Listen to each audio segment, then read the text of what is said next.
Welcome to another episode of Relationship Smart Women podcast. I'm your host, Nicole Matheson, and today I'm so excited because I have someone here who is going to really add relationship smart value with our chat today, and that is Rachelle Glendon.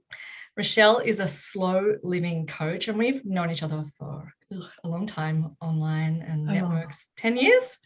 Something like at least, yeah. I've known you since before I had my kids. So, yeah, that's right. Yeah. Right. But what I love about the fact that we're doing this and we're having this chat, Rachelle, is, like I was sort of saying before, is I feel like our coaching practices sound really different on the surface, but actually there's so much overlap. Like slow living, couple therapy, relationship coaching sounds really different, but actually I just feel like often our aims feel really similar. So I want to maybe ask you to fill in any gaps there with an introduction that I've missed, and tell people what you do. Yeah, thank you so much for having me. I can't wait for this chat. It's going to be so good. So hi, everybody. My name's Rachelle Glendon, and I am the founder of How to Live Slow, which is also incidentally a podcast, but also I am a slow living coach. So I work predominantly with mums around how to slow down. And the reason why they're so linked is because in all other ways, our lives are so focused on our output and who we are for other people. But when you slow down for motherhood, it's all about your relationships and your relationship with yourself predominantly, and how you can find joy in the everyday, which is a real challenge when you've got young kids and you've been out in the world and now suddenly you're at home with a baby and you're not really sure who you are. So there's so much to it. And slow living is not just for new motherhood. Slow living is a movement. It is all about coming back to ourselves, and it's about how we enjoy our food, how we enjoy the world around us. The slow food movement, there's the slow fashion movement. It's all about slowing everything down and not focusing on growth, more. Mm-hmm. Yeah, I mean, I'm probably about 10 years ahead of you on the parenting path. My kids are 16 and 13. Yours are like 6 and 3 or 6 and 4. So like literally 10 years. Literally 10 years about there. So I've got the slow living teenage attempts being made. So absolutely, I find a lot of value in hearing your words and just reminding myself. You help me to remember with your message to slow down. So I just wanted to start with actually that this is, I think a lot of us could say this, but this is a particular struggle of mine. I feel like I am very productive and very efficient, but not necessarily with the quality. It's all about saving time, cutting corners, getting through the to-do list. And I think it affects everything, right? I think I am really able to interrupt that pattern when it comes to my creativity and my parenting and my relationship, but it is so ingrained in me. And the way I was parented and my father's attitude to time was just like, never be 1 minute late for anything. And so I get time anxiety all the time. But that time anxiety actually inspires me to rush to things and like stress out about time a lot. And it can be hard to remember to slow down. And my kids notice this about me. And I'm gifted with this husband who does not feel this stress and pressure at all. And I'm often reminding myself that he is teaching me patience. He's teaching me not to rush. Because he doesn't, if we're invited to a friend's barbecue, he does not stress about being an hour late at all. Whereas I'm like, I can't breathe.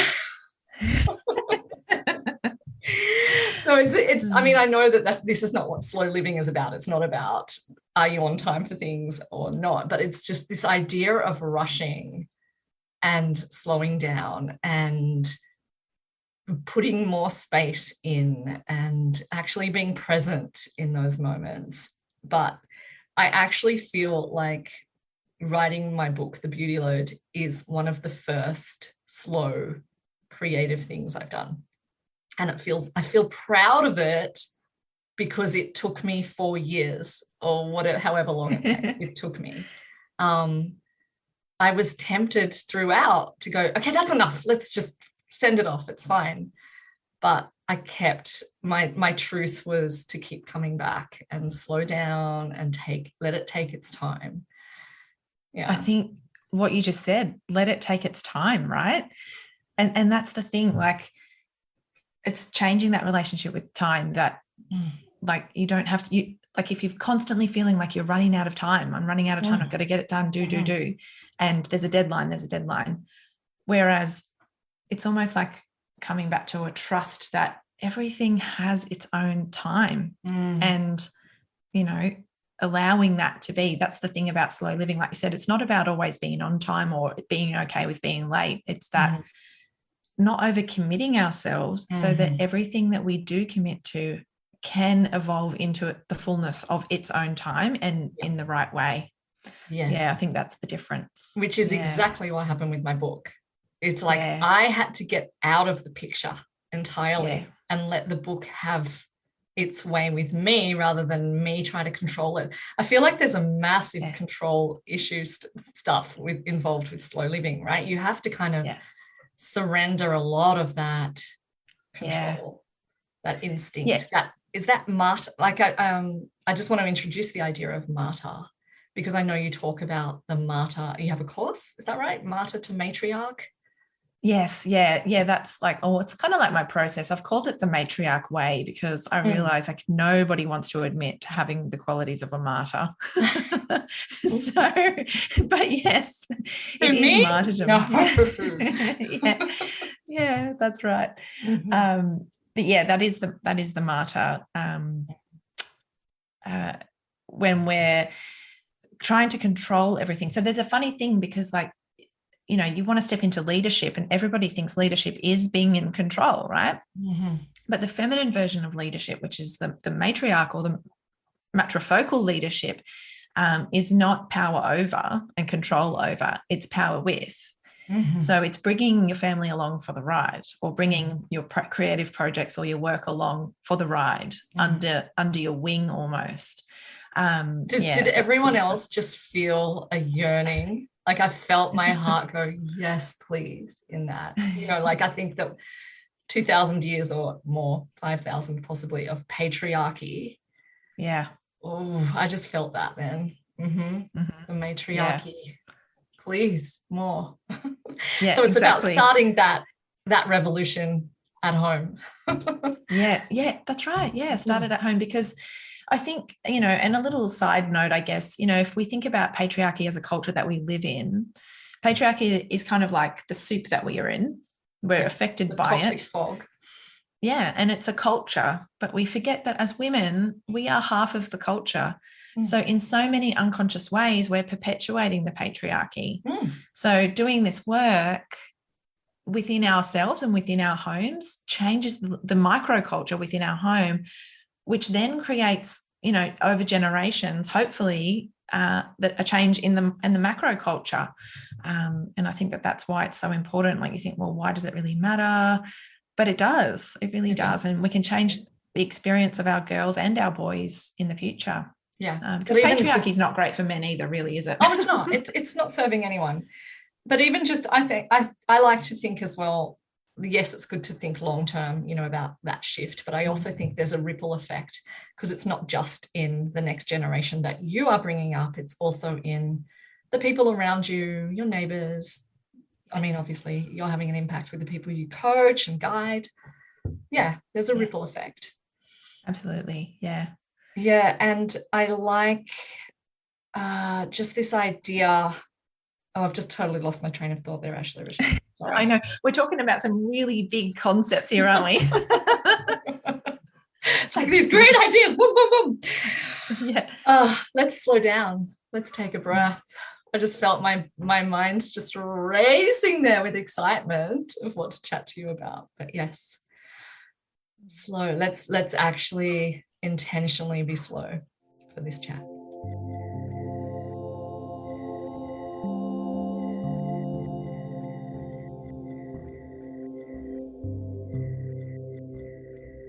Beautiful. All right.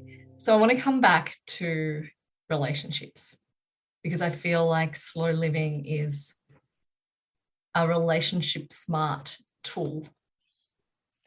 It totally is. Absolutely. Yeah. And because, again, slow living as a feminine concept is all about, okay, well, you think of yourself as almost like the magnet for your family and you draw them into you. Or like, I've told my analogy before of, we see everybody trying to juggle all the balls, and, that analogy where people say, okay, if you've got all these priorities and competing things that you have to do, if you're juggling all these balls, which ones are made of glass and you can't drop them? Now, that's a great analogy, but in that analogy, whether you're juggling glass balls or not, you're still a clown. You're still juggling balls, right? You're still thinking about what you're doing around how it relates to other people and how you can spread yourself too thin and be to all, you might have 10 glass balls. Like that's just too many balls, like. And the mental load of having to think about the glass balls and where they are in the air and how you're going to catch them. Yeah, exactly. All of that is like, and as a side note to this analogy, the mental load being this burden is a martyr thing as well. Now, we can carry the mental load as a matriarch and step into that energy, and the mental load is no longer a burden. It's a way that we love our families. We are women. As women, we are designed to think and to, carry a mental load for what is going on around us. But, that's just our brains. Like we don't, it's actually, it's got a different energy though. It's nurturing. Yeah, it's nurturing. That's the word I was trying to think of. Yeah. So if you think of yourself as the martyr, juggling all the balls, doing things for all the people, and that's overwhelming. That feels like you'll never get time. But when you go, okay, I'm going to sit down into this, I'm going to be a magnet. I'm almost like all of the priorities then become rain. Say you're in a storm and you open an umbrella and you invite everybody in under the umbrella. And the umbrella of protection is like your energy bubble. What have you got capacity for? And that's such a better way of thinking about, it's such a more simple way of thinking about, well, what have I got capacity for? You know what you have to say no to then. You know that you can't overcommit because there's no room under the umbrella. Yeah. And so I can hear people questioning the glass ball analogy. So how do I just let them smash on the ground and pick up my umbrella? Like, how do I switch? How do you switch? Yes, I know. That is the thing, right? That is the work of learning to slow down. Yeah. And have you ever heard of the author Jane Harper? She wrote The Dry. She's an Australian author. Yeah. I've been following her recently and on Instagram, and she shares her writing process, and she's a fiction author. And she said, now most people, and this is really, here's another analogy for you, and as it relates to slow living, but she said, look, most people start out writing their fiction book by writing 50,000 words. They write all of the things that they think need to be in the story. And then they've got this big, what you would imagine like a rock, and they start chipping away at it. That editing process is about taking away the bits and pieces that don't work and, uncovering a story underneath all of that. She said, now I approach it slightly differently. I think of my story and my book as almost like I'm a 3D printer. Now, I spend a lot of time planning and designing the framework of what I want to create. And then I go ahead and I write the story using as little words as possible to get the message across. And if you think about it from that way, so I think of like, if you think of it from that first analogy of a rock and you've got to chip away, it's like almost like I'm so busy and I've got to chip away at all the busy things so I can uncover the life underneath that I want. It's a lot more work. It's a lot more work. It's overwhelming. You don't even get started. You just continue on as you are. You can't even see where you're going. Yeah. And every day new things come to play, right? And we continue on that cycle of overcommitting, thinking about like people pleasing, not being able to set boundaries, and being frustrated as a martyr does, frustrated, overwhelmed, resentful, because why can't I ever get to this life I'm trying to find at the bottom of my to-do list? But because there's no end to the to-do list. There's no end. There's no end. And as in martyr energy, we are so overcommitted to our own things that we think are important that we can't see that they're actually potentially not that important. And here's where the relationship part comes in, because we think we know what's is important for everyone. But so often we do everything apart from ask them, apart from communicate. Guilty. And this is the mental load, right? As well. Like, asking for help. We try to figure out ways of getting our partners to do more contribution in the home. Everything. Everybody wants me to give them all the hacks and all the systems on sharing the mental load. But what they don't want to do is have a deep conversation and say, look, I'm struggling. That is a crossover between our work right there. Yes. Yep, absolutely. Just give me the hack. I don't want to have to actually go deep with my partner because that scares the shit out of me. How can I get him to take the bin out without asking him? Yeah, I was just listening to your podcast on taking the bins out. Taking the bin out for some reason is just my thing. Like how, it's it's symbolic of the entire microcosm of patterning or something like that. It's like, for me, taking the bin out and not noticing the bin needs to be taken out, for me, represents you didn't think about me. Right. You assumed I would do it. Yes, exactly. Yeah. And you're not thinking about supporting the whole family like I constantly am. Yeah. It makes me think of as well Marta being quite passive aggressive, which is not asking, isn't it? And it is basically what we've just said, which is I'm presuming you know what I want you to do, but I'm not actually asking you to do it. It's not asking, and which ties back to what you've kind of said before, which is that we need to actually value ourselves.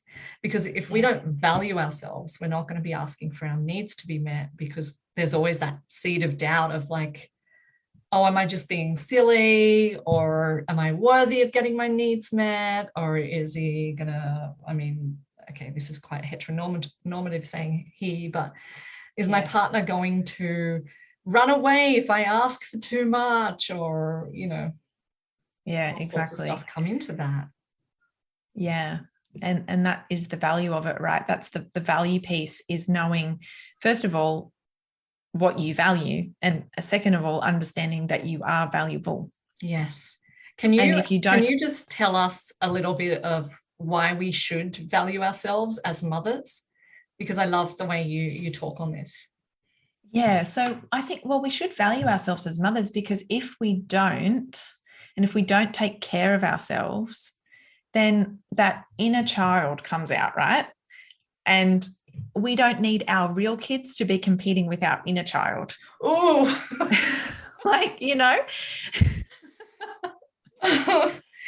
Yes. I know, it hurts, doesn't it? That one. It hurts to hear it. Damn it. We need to meet our own needs. And first of all, we need to know what they are. But that's step one, right? A lot of people don't have a clue, because they're so used to having everyone else's needs first, and having, as a mother, especially of young children, like, I need to go to the toilet is something that you might have to tuck away for a little while. Like, even the primary basics get tucked away. And so when it comes to a deeper need, or a life satisfaction, or a contentment, or what's going to fill me up and make me feel good about myself, they're way down, tucked away. And ignored and overridden. And often we try to convince ourselves that what we need is so linked to our family being okay. Yeah. And then that comes out, at one point or another, it comes out as feeling so taken advantage of, so resentful, so frustrated, all of those sort of qualities of just unappreciated. And all of that then comes out, like you may be feeling that towards your partner, but you take it out on the kids, or you might just, it just comes out, we might, it comes out in different ways for everybody really, doesn't it? But it just undermines our relationships really, because when you're in that, you're waiting for someone else, you're waiting for your family to recognize you and to see you. Yeah. And they aren't going to spontaneously do that. It has to come from you valuing it, and you valuing yourself, and you are, you change, you see yourself differently. And as you know, like when you do that work of valuing yourself, it changes the way that you interact. Yeah. So, it's like almost like you don't nag anymore, or that, not hate that term nag. And I always say, like, when you nag, that's not your fault. Like, it's a product of, it's an environmental thing, right? It's people accuse you of nagging, and whether they are aware of it or not, like it's almost like that patriarchal thing of this dynamic of a woman nags, but actually she wouldn't have to if you did stuff. But it's like the patriarchal relationship, the patriarchal conditioning perpetuated within our relationship is that process of, yes, we call it maternal gatekeeping almost. Yes, I remember you speaking on this. I love that. So we are the ones who know how the family, home, children life needs to go, and we are the ones who have to quality control that. And so therefore we have to nag. Because of our role in the patriarchy. Yeah, exactly. But when you work on that, you can approach it from a, hey, I could really use your help. And that's a totally different thing, right? Because if you think about slow living as a feminine thing, like, and that invitation to help, and then the masculine solves problems. So I always love that, like frame it as, okay, here we go. I've got a problem, and this works for anything really, doesn't it? But, instead of nag, in air quotes, nagging, hate the term nagging, but you know what I kind of mean by when I say that. Well, it's often sort of actually it's criticism. It's criticism, yeah. Like, you never help me, you never notice, or you take me for granted, or you still just not expect done me. it. Yeah. Versus, hey, can you help me with this? It's different. Yeah, and I think I certainly know that when I have framed things like that, like I'm actually feeling overwhelmed. Yeah. I'm not coping today, or whatever it is, I could do with a little support. It's usually it is just like, oh yeah, of course, sorry, yeah. Yeah. How can I help? Yeah. Exactly. And like what you just said there, it's a feeling of overwhelm. So here's the thing that I want to say about slow living. Busy, overwhelmed, frustrated, they're all feelings. Yeah. True. That it, whereas slow living is a lifestyle. So if you solve for a feeling, it's basically putting a Band-Aid on.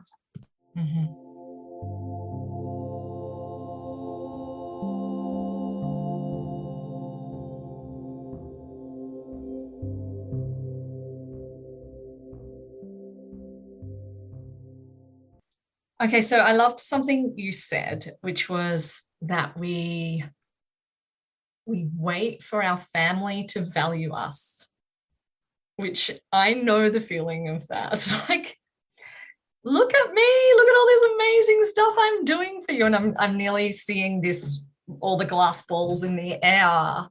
I can't even look away. I can't rest. I can't put them down, but I'm not feeling valued as just the breeding grounds for resentment, right?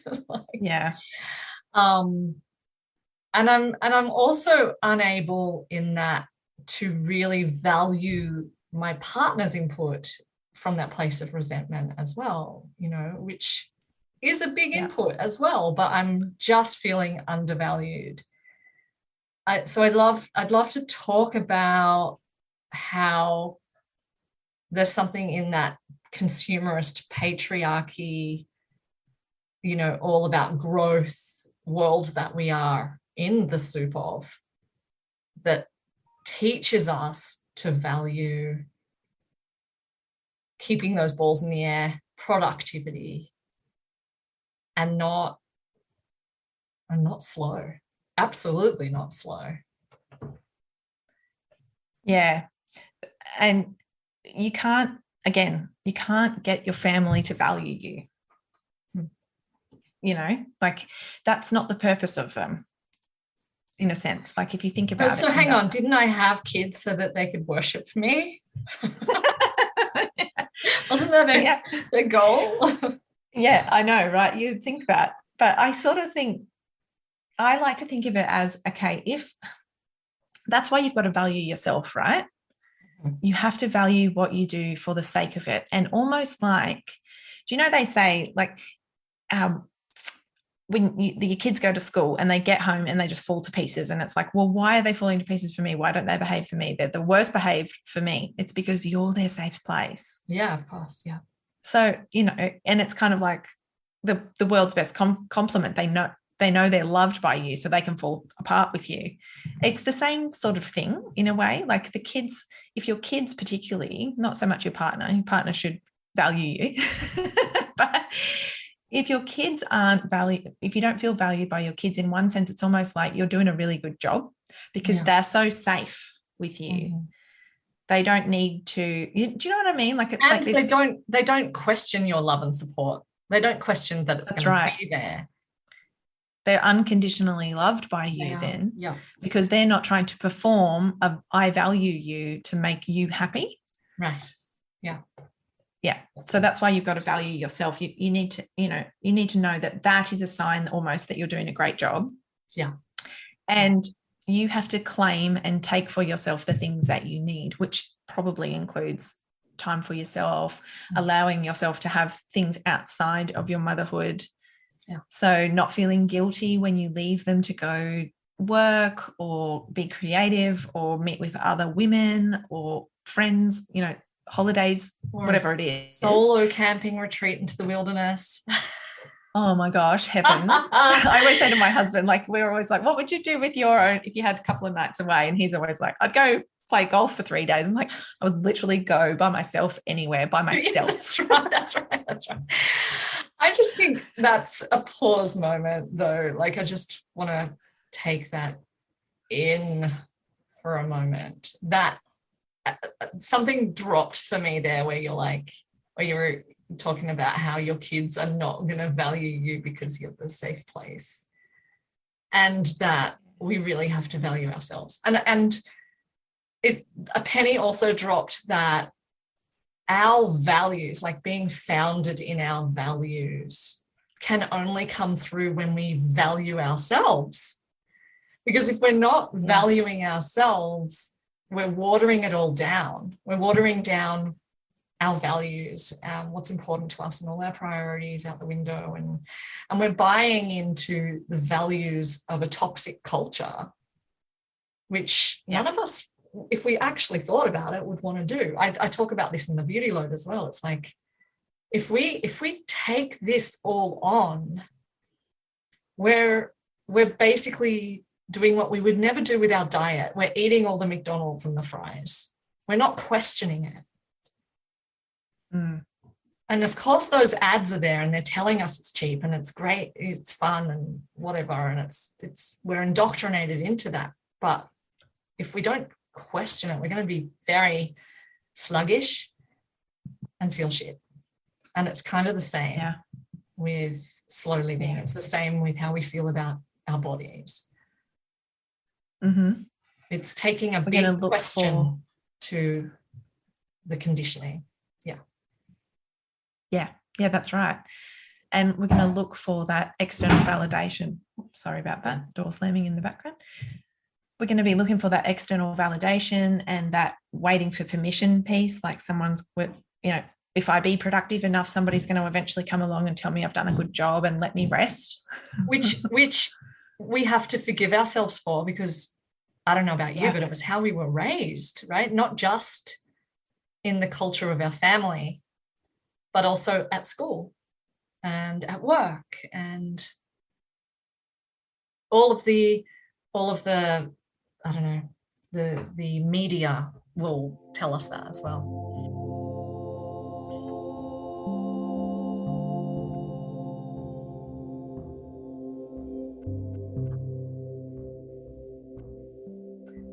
All right. So I love also how you're talking about slowing down with food and taking a bit more time with preparing food. And this challenges me because I've always been like, okay, what's the quickest dinner I can make? I mean, not always, but it's tempting, isn't it? You've had a long day at work.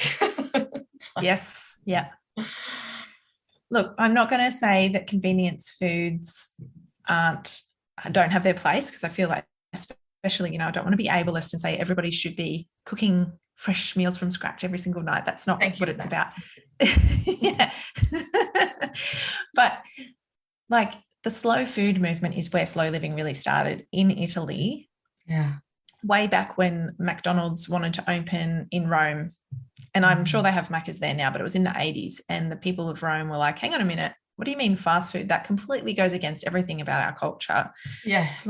Food is the basis of family, basically. Like, we have artisans who take their time, we value our farmers, which is an important part. Like, we don't value our farmers, really. We don't value our food fast, producers. Isn't it? That's like, come on, quicker, younger, cheaper, let's go. Yeah. And value added. So food is about taking time to produce the best quality. Yeah. What we were saying about your book before, taking the time to produce the best quality. It's the same thing. Taking our time to prepare it and taking our time to enjoy it with family, with friends. Like everybody can kind of think of the meme, or the kind of imagine those long Italian lunches with multiple courses and cheeses and wine and friends, like kind of under a tree along a long table with food and music and all of that.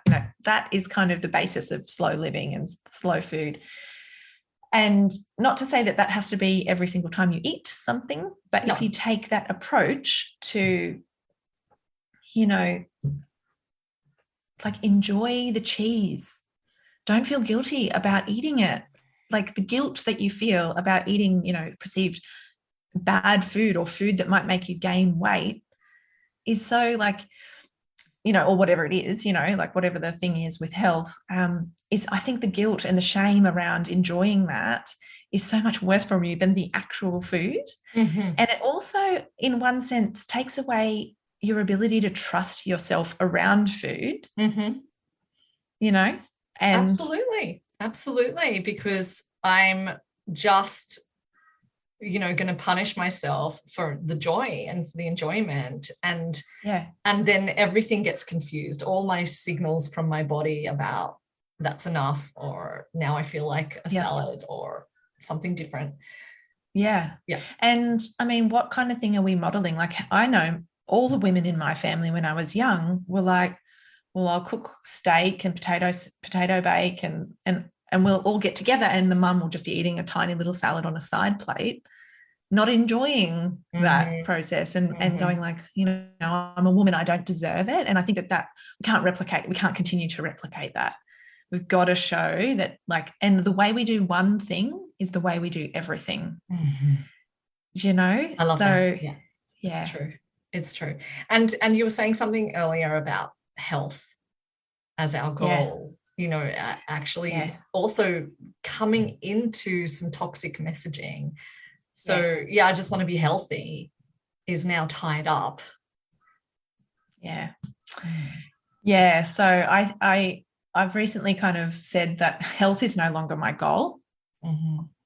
And the reason is because health is a goal for other people. Like when women, like I find, and I just don't know if you feel the same, but like so many of us say that health is our goal, when what we really mean is we want to lose weight, or we want to reverse the aging process, or we feel like we need to change ourselves in some way to feel more valuable and acceptable for other people. Which is the beauty load. It's younger, slimmer. Right.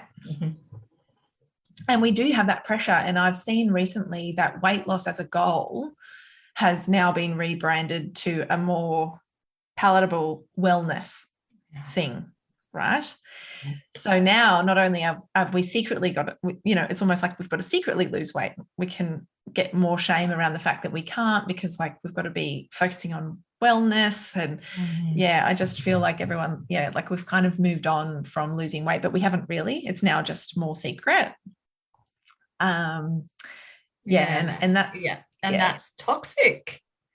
It is. Because it's us internally being tricked now. Yeah. And it's us saying, well, I'm not acceptable as I am. I don't deserve things. I'm not valuable. And what did we say before? Like the most important thing is to value yourself. If you don't value yourself, then you don't take care of yourself. If you don't take care of yourself, then you can't look after the people around you in a way that feels nourishing, because you can take care of people around you in a way that feels nourishing. It feels like a to-do list. It feels like a chore. A burden, which is like that martyrdom, and that's perpetuating patriarchy. So it is amazingly also related and interconnected. Yeah. Yes. I feel like we could talk for hours, but we really could. We have to go soon. So could you tell my audience here, for relationship smart women, a starting place for slow living? Like, where would you recommend if this feels like something that people are like, oh yes, this is what I need? Where would you recommend them starting? I actually would recommend them starting with learning a bit more about the cycle of nature and your inner cycles. And because it's winter at the moment, it's a perfect time. Like winter has the energy of doing less and setting boundaries. So this is where we kind of start with slow living, is that winter phase. So you can't start slow living until you know why, until you know what and how. So winter is the energy of rest and reflect. So just practice resting, practice saying no to some things, and practice getting comfortable, feeling that uncomfortableness of suddenly having a bit more time on your hands, because what happens is all of the reasons why you're busy start bubbling up. All of that hidden stuff comes up. It'll get clearer when you have that space and that time, why you keep moving. And then you'll start to realize how much you perpetuate it yourself because of that discomfort. Yeah. And it is uncomfortable. So going very gently and not letting yourself get overwhelmed by all the ways that you're busy, and just starting with something. What's the first most busy thing that you feel? And that's where I think like a lot of us are overcommitted. So just start to pull that back a little bit. Start being okay with not being in all places at all times. Let the kids have less extracurricular activities. Oof. Yeah. That sort of thing. That's a very uncomfortable thing because we feel like they'll be missing out, but they're missing out on their childhood if they've got to be everywhere all the time. That's right. Scheduled to within an inch of their lives.